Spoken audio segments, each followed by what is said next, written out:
Whoa! Hello there, boys and girls. Nature Boy here, and I'm actually at TRC's very own Freshwater Spring.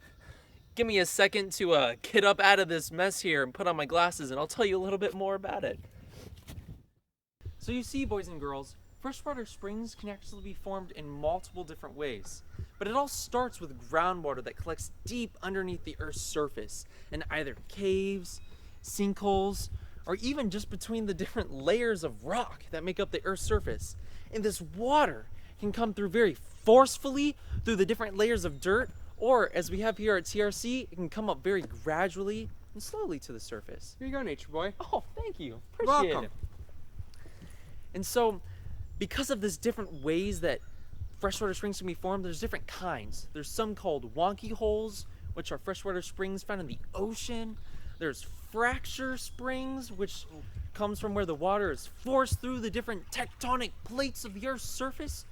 Or, as we have here at TRC, there's tubular springs, where the freshwater gradually flows through different caves deep underground.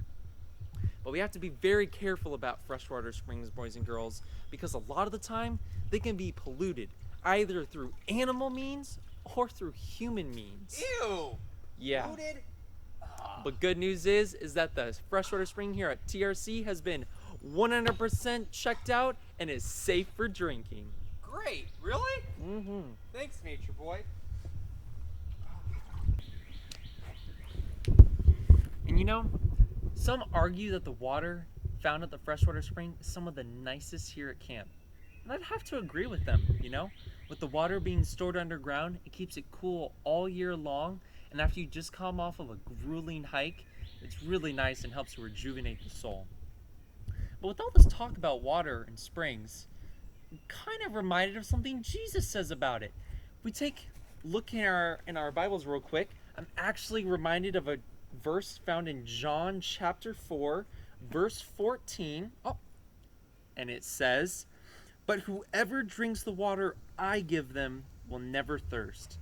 Indeed, the water I give them will become in them a spring of water, welling up to eternal life." And you know, Jesus isn't really talking about water here, is he? Right? Water that's springing up from inside of us. Really, he's talking about his own character that can be found inside each and every one of us. And what is that, you may be asking? It's none other than his love showing forth. And how do we know if this love is welling up inside of us? Well, you can show it in multiple different ways, you know? Maybe during your day you see somebody who's down, and maybe you just sit with them so that they don't have to sit alone. Or maybe you see some trash on the ground as you're walking by, right?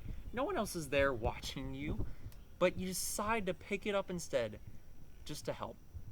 Or maybe it's even a friend that you haven't called or talked to in a long time, and you decide, maybe I should reach out to them. Each of these things show how God's love can shine forth, and it doesn't have to be something big. Maybe it's just something small, but you feel it welling up inside of you, and just like this verse said, you can't wait to share it with other people. So boys and girls, just like this freshwater spring that can provide nourishment to you after a long hike, so can God's love provide nourishment to others and help them to have a better outlook on their day. Well, that's all I got for today. So just remember that I'm Nature Boy, and until next time, don't forget to go out and explore God's nature.